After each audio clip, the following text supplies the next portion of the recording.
and cold. Yes. All right, well, it looks like we have people starting to join us. Welcome, people. We appreciate having you with us today. My name's Mark, and I'm part of the team at Advanced Assembly. Joining me today, I've got my favorite Royal Circuits employee, except for his brother. They share the spot equally. This is Elijah Gracia. Elijah, tell us a little bit about yourself. Hey everybody, my name's Elijah, and I'm a CAM engineer here at Royal Circuits for the last 7 years. I also work on a lot of special projects and process engineering a little bit with Mark. Yeah, that's about it. Cool. And Chow. Hi, everyone. My name is Chow. I am the engineering manager here at Advanced Assembly. I've been with the company for 12 years now, and that's it. Like I said, these are two of my favorite employees because these guys are in charge of getting stuff done. So the format today is just a general back and forth. You get to ask any questions that your little heart's desire out there in TV land.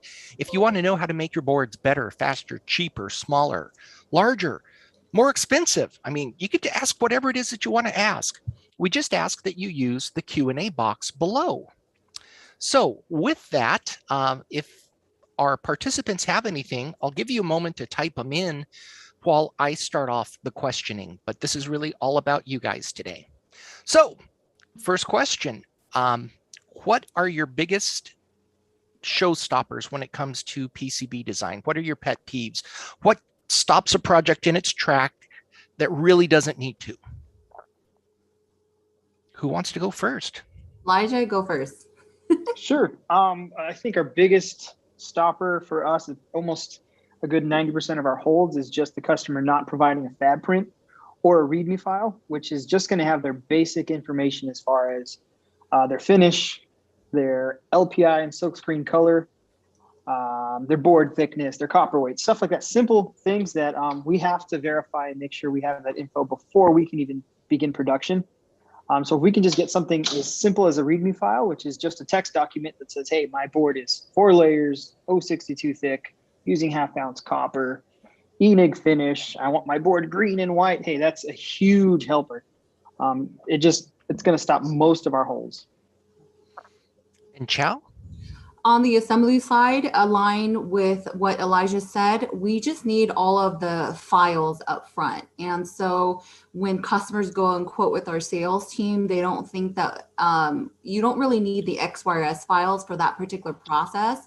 But for the DFA to actually start, we need the XYRS file. And so making sure all of your files are in the package together will help your job progress without having it go on hold. And also any special assembly instructions, having the assembly drawing with those instructions in there will help my team write the production instructions for the production floor without having it go on hold as well. Okay. While we're still waiting, if you folks have any questions, please ask them. Oh, you know something? I don't have Q&A open. There we go. That'll help. I didn't have my little screen open, but again, feel free to ask anything. But I will ask you something. I ordered a board that came in yesterday, and one of the things I wanted was no tracking information on it, right? I was trying to do a brain for a little Teach Me PCB logo, and I didn't want any tracking information on, and there was like a $3 upcharge, which isn't a lot, but I was just kind of curious why that is. Do you know? Is that on the assembly side or? No, this was a fabrication thing. This would have been from a, let's say a place a little further east than Royal Circuits. Really east. That's very interesting. I've never heard of that. That's a pretty standard thing. Probably maybe 20% of our customers ask for no markings, and that's not something that we charge for. I'm guessing maybe they're just banking on some advertisement that they're not getting out of you when you ask for that. Oh, maybe that would make sense. Yeah, okay. I mean, for possibly tracking, because if you do want to reorder the board again and you're trying to figure out who it is, That's my best guess. But yeah, Yeah, that shouldn't be charged for at all. it was such a minimal charge too, was the part that, it Yeah, didn't. very weird. Yeah, I was like, okay, do you want $30 for it? All right, that, I'm probably adding something to the process, but $3 just seemed like a nuisance fee, So Yeah. I don't know. All right, we've got a question here from Seth Giles. How do you prefer to handle part substitutions, i.e. generic pull-ups that could use any comparable part already on your reels? Would you like to see this expressed on a BOM, especially relevant during the shortages? Yes, it is, Seth. Yes, it is. So Chow, that's for you. Yeah, we actually don't keep any components in-house. And so if the parts shortage or if we need a sub part, we actually go back to the customer. So we don't have any parts to use in-house for the customer. But for substitution part numbers, that would be listed on your bill of materials. So we'll reference your BOM to see if we're short on the floor to attrition. We'll go on your BOM and look for those alternate part numbers to buy if we are we're doing turnkey parts. However, if it's customer consigned parts, then we'll go back to the customer. Okay, so I'll just kind of piggyback off Seth's question. This little encoder that we're going to use in the Teach Me PCB course, right? DigiKey had 29. Right. Mouser's got 500. Let's say Arrow's got another 600.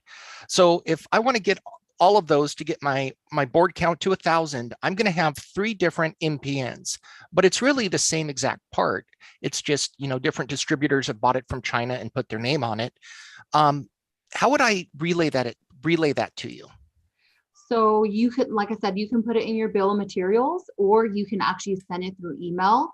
What we'll have to do is we have to keep track of those 3 part numbers for our production floor that to use these part interchangeably. So you can use part number 1, 2, or 3, or mix them.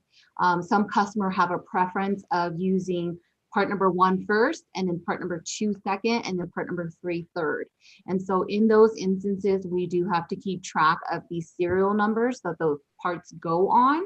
It just depends on the customer's preference. So if we can just use any part numbers of those 3, then we would have to list it for the production floor because they are very particular. They have to use the part number that we give them on the bill of materials that we assign them. So if we only list 1 part number and they don't see the other 2, then they will not use the other 2. So I will have to go into the production order and list all those 3 part numbers so the floor knows that they can use all 3. Okay, so hopefully that answers your question, Seth. And if you have more, please feel free to keep asking. Okay, so that was the first thing. And then the second thing, I was kind of, when I was picking an LPI color, in this case, I just said, blue. But I understand Royal can do pretty much any color, right? How do you usually specify that? And then how do you specify that if you want to get fancy about it? Yeah, so one cool thing about Royal Circuits is we will do any color under the sun, free of charge, or I guess no added charge, right? If you want a specific color, the best place to put that is in, like we said, either the fab print or the README file, and just specify as simple as I would like blue solder mask or red solder mask. And we do have a few customers that are, I guess you'd call it color code specific, a Pantone color code, if you're familiar with that. And they will send us their color code, which is a way we can get an exact shade, I believe, like you would say, C035, and that's going to bring us to a very specific shade of teal color. And we can make that happen. We have the technology, and yeah, a few customers will even roll the dice and let their sales rep pick some colors and do something fancy if the color is not a big deal for them and they want to try something new. Elijah, I want to try something new. What would you suggest for me? Orange is pretty cool. Orange with white LPI or white legend. Reds and blues and greens we do all day. There are a few purples. There is a really hot pink color that we do. I think we call it Barbie pink. That's pretty common in there. And then there's one customer, like I said, they use a very specific shade of teal, and we have to use that shade every single time. What about the fancy clear solder masks I've been hearing about? Yes, we do clear solder mask, which you just have to trust us that it's there. You would never know. I like it, but it sounds shady. All right. Okay. The question is this, and it's from Mr. Seth Giles. Elijah and Chow mentioned a file she would like to see included when submitting a project. Could someone expand on what this file should contain? I'm assuming this would be in addition to ODB++ or Gerber and StackUp info. Chow, would you like to take that? Would you like me to? No, so I believe he's referencing the XYRS file. So if the customer submits their ODB++ zip file, I can actually extract that information from that zip. However, that is a very manual process for us. So if they can supply that in addition to the ODB++, that would be very helpful. And that's basically just listing the reference designator, the XY coordinates, the rotation and site information. Any format that you would like would be helpful. We use text, Excel, and those are the two preference in the format type. And if you're not, I don't know your familiarity with your EDA program, Seth, but if it's not listed as a XYRS, it could be listed as a part centroid file or a pick and place file in the EDA export. Sometimes it's not always called an XYRS, but the XYRS is simply the X location of the part, you know, how far over, Y location, how far up. Rotation, is the part going on straight or is it going on at an angle? You know, for example, here I've got switches that are going in at 10 degrees or something, just for an illustration.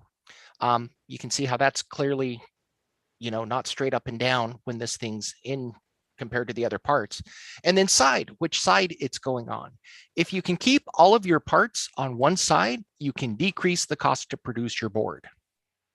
So do that if you can. Mm-hmm. They were also talking about README files, which are just simple text files that give instructions on how to manufacture your design. And the assembly README is going to have different information than the fabrication README. So hopefully that answers your question. And for the other participants, if you guys would like to ask questions, it is a light crowd today. We can even put you live on the air. Yes, that's right. I'll let your microphone fill our ears with awesomeness if you want. So while we're waiting for more questions to come in, I do have another question for you regarding vias. So this is going to be one for Elijah. On this particular design, I think I had 3 or 4 different drill sizes. How many drill sizes or tools can you have before you start looking at upcharges, Elijah? So the amount of sizes is not an issue. The overall count is what we're going to look at. So on our panel size, we're building your boards in 18 by 24 inch panels. And the maximum drill hits that will allow is 40,000. So as however many boards you have up on that panel that we're building, you can go up to 40,000 per panel. After that, that's when we start looking at an upcharge for drills. And why would somebody have more than 40,000? Usually there are a lot of vias, micro vias, stuff like that. Sometimes epoxy via fill on a board that's maybe 5 by 5 inches, they can have that thing loaded up with sometimes 20,000 per board. I've seen that, which is at that point, we can only put 2 boards, even though they're small, we can only put 2 on a panel. Otherwise, that drill cycle is going to take 4 or 5 hours, which is not a good idea when you're in a quick turn environment. Wow, that's pretty crazy. So one of the things I like to do, and I don't know if this will be, yeah, it will be on this side of the board. Here I did it for artistic reasons, but see that little via array? Yeah. Down at the bottom, I use that to represent the brainstem. But in other designs, I like doing stuff like that to tie ground pores together or copper pores together to make sure that the pores don't turn into little antennas. Is there a limit as to how close I can put those before you start charging more? Spacing or a pitch? As far as the pitch, and we can go as tight as well, on our side, we can fabricate as small as 2.5 mils. But as far as your reliability, that's really up to you. Interesting. Yeah, that's not going to be too much of an issue for us. What about via diameters? Do you have a preference? This is a standard 1.6 millimeter board. So 1.6 millimeter, that's gonna be about 62 mils, right?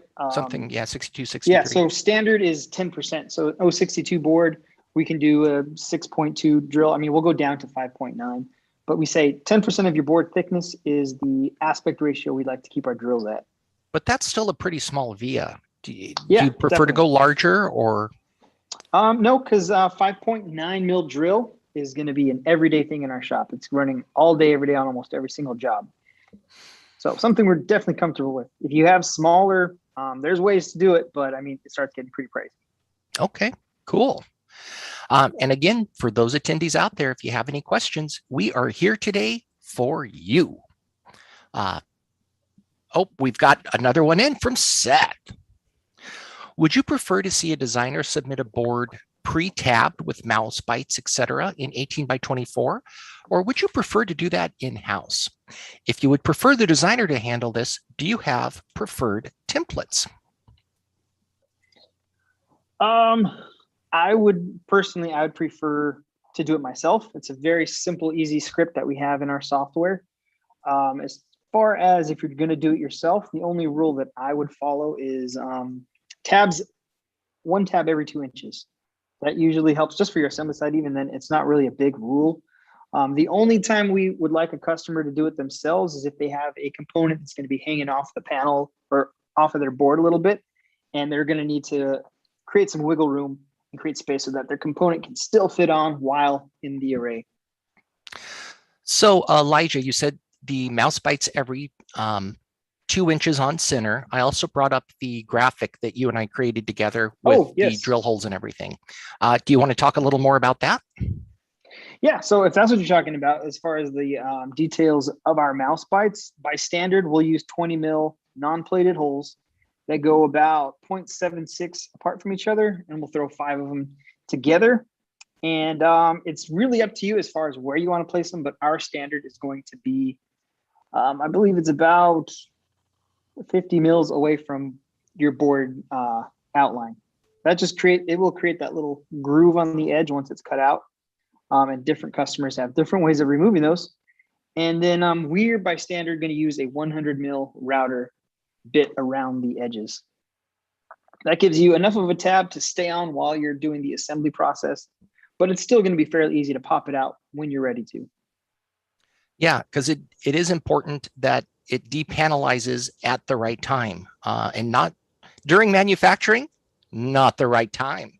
During shipping, not the right time. But it happens. It happens. So while we're waiting for other questions to come in, do you guys have any other pet peeves or any issues that you see engineers recurrently doing that they really shouldn't? And you're like, why do they do this? Let's start with Chow. For me, on our assembly side with the DFA check, one of the things that makes it very hard for us to progress the customer's job through is to get updated files in the middle of the process, especially the bill of materials, because I've had examples where the customer would say, oh, I only made one change, here's an updated BOM. However, because of history with customers' jobs, we then take that bill of materials, compare it to the customer's previous bill of materials, and then discover there are more than one changes. And so we either have to take the customer's word for it and disregard the new BOM, or use the new BOM and start the DFA all over again, just so that we make sure we account for all those changes that the customer didn't mention. And so maybe they made changes several days in a row and just forgot, but we want to make sure that all those changes are captured. And so with that route, we would have to start the DFA check all over again from the very beginning. It from a designer's standpoint, it is stressful. It is very mentally taxing to to make a complicated board. And I could absolutely see them forgetting that they did more than one thing, or that they're in the wrong rev. So not that I want them to keep submitting things to you, but I'm glad that you check and help keep us on our toes. Yeah, we don't mind starting it all over again, but because we are in a quick turn type business, the customer does have to understand that will start their assembly DFA check time again. And that's anywhere from an additional 24 to 48 hours on top of what we've already done. Makes sense. And I will remind you, if you guys have any questions about your designs or printed circuit board fabrication or assembly in general, please ask them in the question and answer. I think that's at the bottom of your screen. You should see a little Q&A. All right. So Elijah, pet peeves for you, things that you see engineers keep doing that you just wish they wouldn't. Yeah, I think something that relates to my current workload right now. I've got 5 jobs on hold for the exact same reason, which is just missing files or documents separate from the fab prints. Sometimes a customer provides the fab print and they'll say, make sure you do a netlist compare with the netlist file that I've created, but then they won't send a netlist file. So just doing something I call a quick little dummy check. Before you send your files, just check everything that you're requiring us to do, that you are providing the proper files for it. Because most of the time, you have the files, you just forgot to send them. And that can result in another hold, which unfortunately is going to pause your job again. And like Chow said, that can start your job clock over depending on what time you get back to us. Fair enough.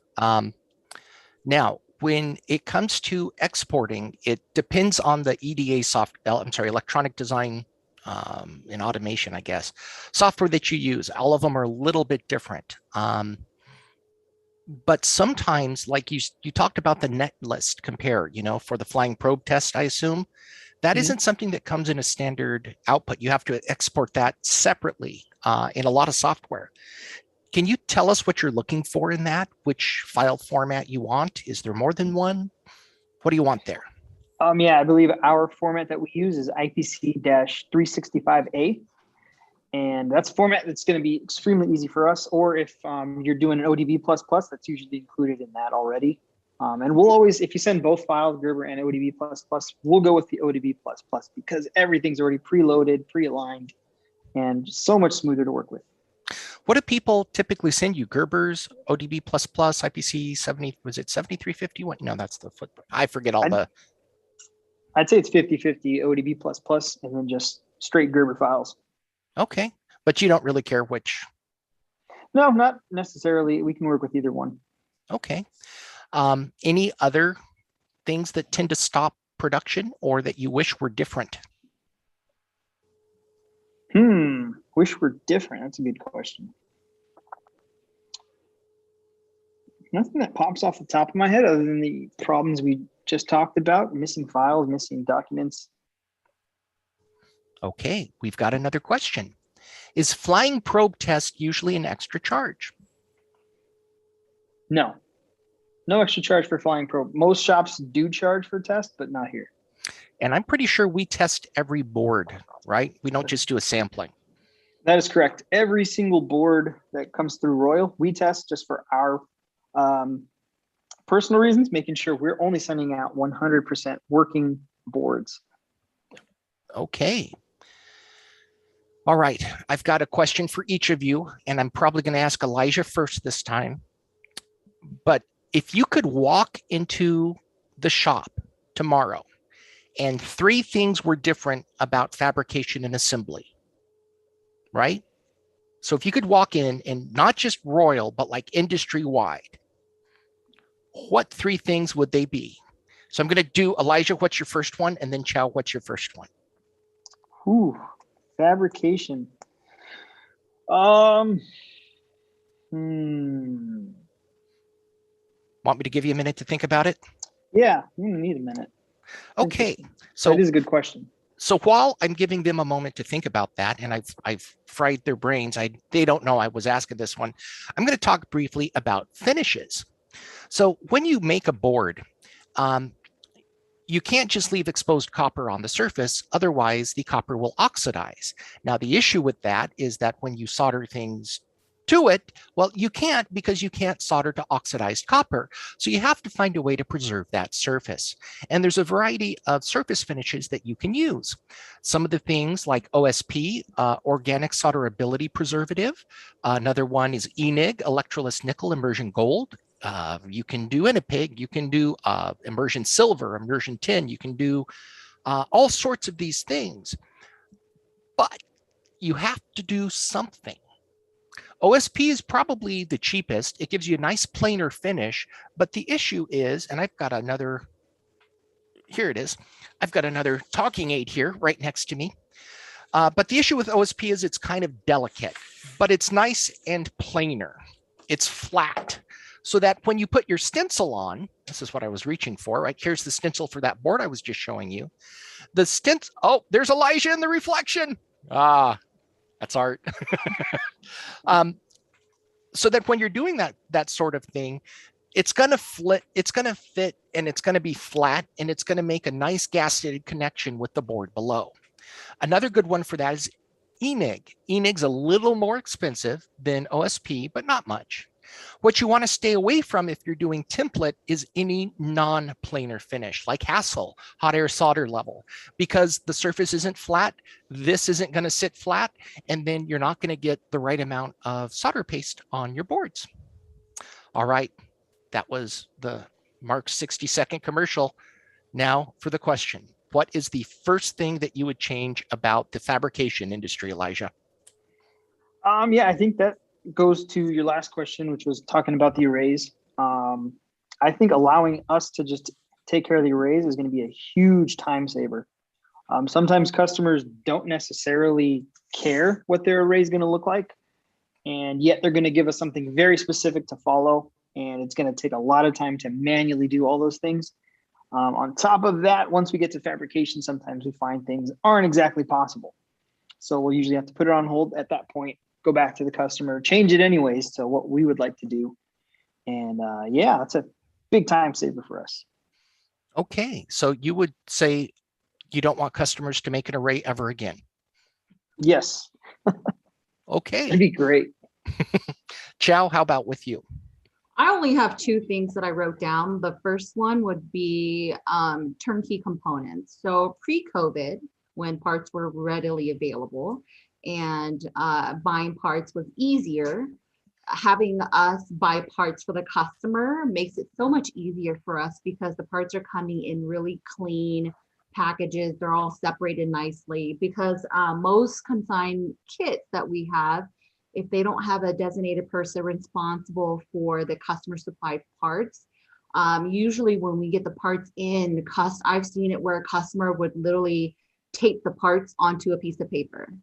Or they would put parts loose in a bag and ship it to us, and then the leads on those SOICs are bent. Things like that, parts can get damaged, right?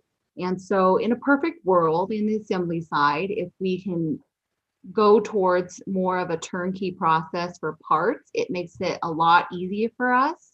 It saves a lot of time for our receiving departments because they're not wondering what part this is, and they're not having to go back to the customer for damaged components, missing components, tracking from the customer, things like that.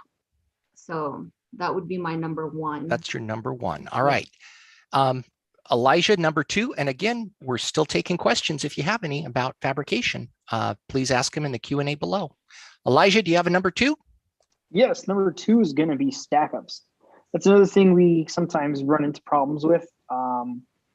Sometimes customers will ask us to follow a very specific stack up, not just that, but they'll ask for a core specifically to be made out of a certain construction, like it has to be using 7628, a buildup for it, right? So it's a very specific core size. We go and search, we try to find it. Lo and behold, it has to be made custom. We go back to the customer and say, hey, this is going to take 10 days. And they're just like, oh, no worries, use whatever you have. So we went on a wild goose chase for all that, and the customer never actually needed that. So sometimes they're giving us a little too much information. A very extremely detailed stack up that never needed to be used in the first place. Just give us the dielectric spacing that you need if you don't have a specific buildup that you absolutely require. And then materials, we have plenty of webinars and resources talking about materials. Sometimes a customer will request a crazy material, not realizing they don't even need it. So they can take the opportunity of saving time and money on that. So definitely talk to our stack up engineers who can help you with all that free of charge. And when they create a stack up at the very beginning at quote level, it comes to me from engineering. There's no questions. The customer's already seen it, approved it. They know exactly what we're going to use, and we can flow with that very smoothly. That actually goes to the next question that we've got from Seth, and it sounds like you just answered it. It was a two-part question. Does Advance provide any controlled impedance stack-up consultation? The answer is yes, and it's free before quote. Are different fabrication houses used for controlled impedance versus standard impedance manufacture? Elijah. Yes, we do all that here in-house, which is cool.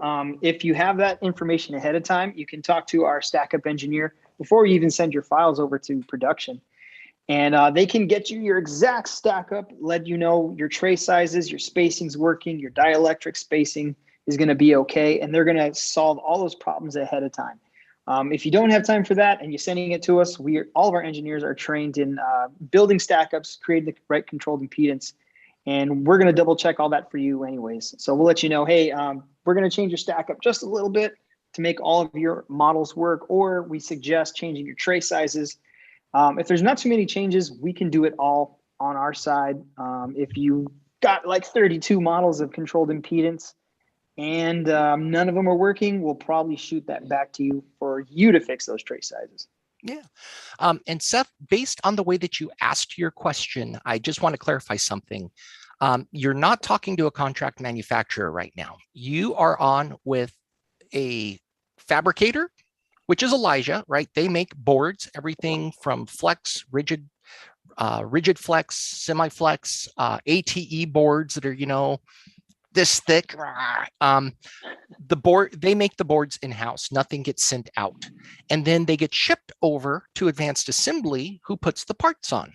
It's, for lack of a better description, it's kind of like having a vertically integrated company. They're not the same company, but they've got shared business interests. So they work together very, very closely. So if you order a board from Advanced Assembly, unless you specifically request it comes from somewhere else, it's coming from Royal 99% of the time, or 95, or some huge number. So hopefully that clarifies that sort of thing. All right. And Chow, did we get your number 2? No, we did not. My number 2 would be my goal or my wish is to have all assembly houses use paste printers instead of stencils. Because the stencils are very costly, and once you create them and you need to make changes, you have to buy another one, right? Well, with the paste printers, you can make on-the-fly changes, add more paste, remove paste, made adjustments on the fly, and it's super easy. It's very easy to use. Software is very friendly, and so it saves the customer a lot of time because we only charge them 1 NRE. We don't have to go back and say, hey, we need more money for a new stencil because you provided another board right in the middle of the process, updates to their Gerbers or something like that. And so we can make on-the-fly changes with no additional cost to the customer on top of what they already paid for NRE. Oh, cool. And what do we provide for you? Just a one-to-one paste? Paste to copper, yes. Okay, cool. All right. Any other questions? Seth, we've heard from you. We're still glad to talk to you if you have more. And Will, thank you. Will says, given the state of the supply chain, which I'm sure you're well, the state of shambles, should consignment be necessary? What packaging is preferred? So at our facility, we are able to take loose components, but when I say loose components, I also want those to be in any kind of protective packaging that you guys may have. So you can actually supply them cut tape, reels, loose component that's padded, of course. And then we can take those. We have a custom tray system that we use in our autoclave machines. And that enables us to actually take those components however you supply them. We just want you to take care in the way you package them to us so that none of the component leads are actually damaged. Okay. And if you can, by the way, Will, buy them from Digi and ship them straight to AA. Just make sure you include is it the B number you want on there? The build number, yes. Yeah. Now, I will also say this from a design standpoint, Will, it is getting bad out there. So for this board, which I recently designed, this was a last week design. This is not old. As soon as I added a part to my schematic, I verified its availability and I bought it, right? So before I even had boards in hand, before I even had the board really laid out, I had ordered parts just to make sure that I knew that I would have them, because the lead times on things are excessive. Like these little rotary encoders, which are, what's the problem with rotary encoders? Well, I actually did buy, I want to say 29 from DigiKey because that's all they had.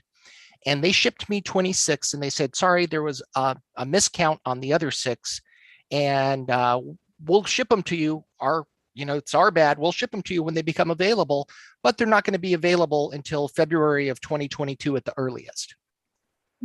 You're like, what are you doing? Now, fortunately, I already had 30. This was, another 29. So I only end up with 23. So I end up with 73. It's not ideal, but at least I can still move forward with most of my build.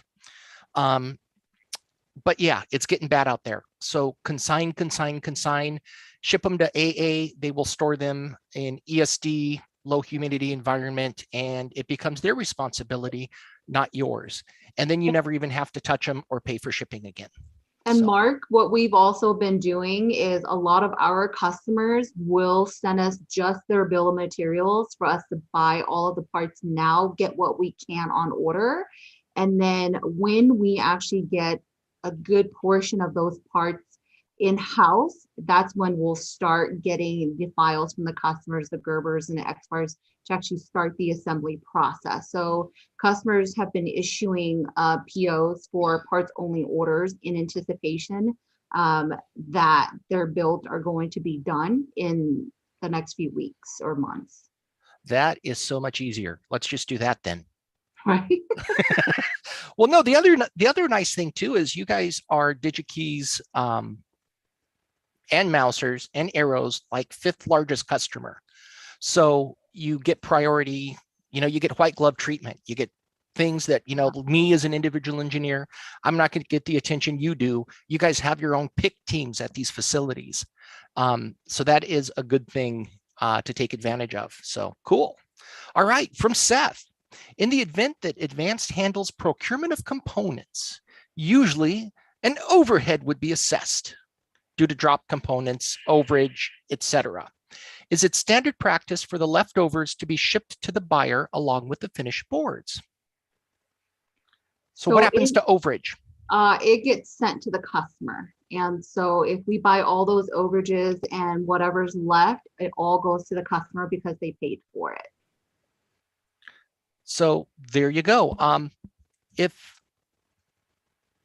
If there is an overage, like if you have something that's dropped, I will tell you an example that happened to me at Advanced Assembly a little bit ago. We had a panel that I was working on that something happened in the reflow machine, in the reflow oven, and it basically got jammed and it snapped the panel, and all the components on the bottom side fell through. They did not send those back, nor did I want them. It would have been a mess. They would have been covered in, half melted solder. It would have just been not worth my time. But they still sent me everything that was still, on the reels and in the packaging. So, but yeah, anything you want, they'll do to make you happy. Mm-hmm. Okay, any other questions from Seth or Will? Please ask. You guys are the talkers today. We're happy to have you. And while we do that, Elijah. Yes, sir. Got a question for you. What's up? What is your favorite fabrication process? I think it's a pretty cool process. It's AOI, which is automated optical inspection. Okay. That's when we take your panels. Once all the unwanted copper has been etched, basically we have your design in copper form, right?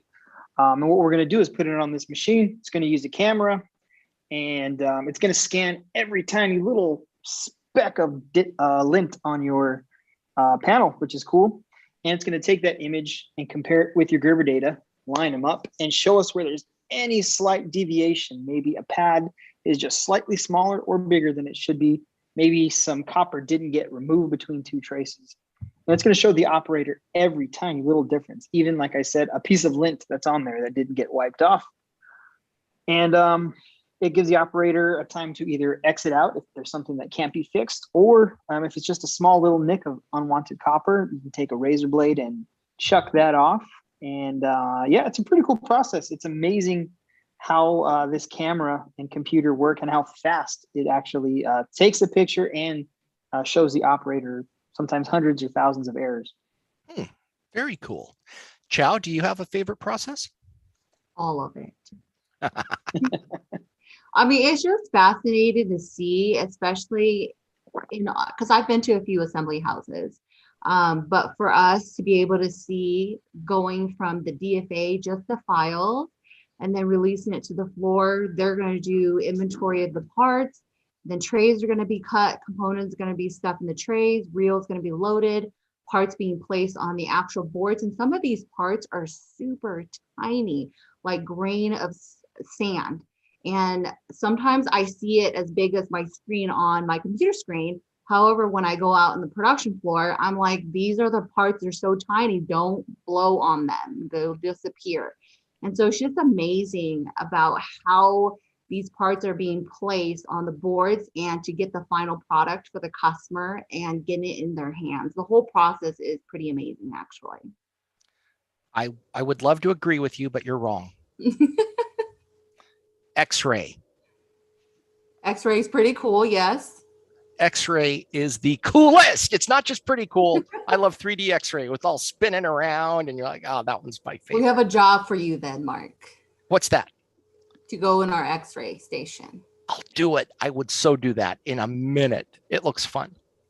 So, all right, last call for questions, and then we're going to let Elijah and Chow get back to business of staring at computer screens, their favorite thing. Mm-hmm. So, all right. Well, it doesn't look like we've got any coming in, but I do really want to thank you both for joining me here today. It has been something of a quiet day, but these things will live on YouTube forever. Isn't that exciting? I know. I know. You guys are now internet famous. You're welcome. Anything you'd like to say as a goodbye, Elijah or Chow? No, thank you for having us. No, man. Thank you to the customers who attended or the folks that attended. And thank you guys so much for your questions.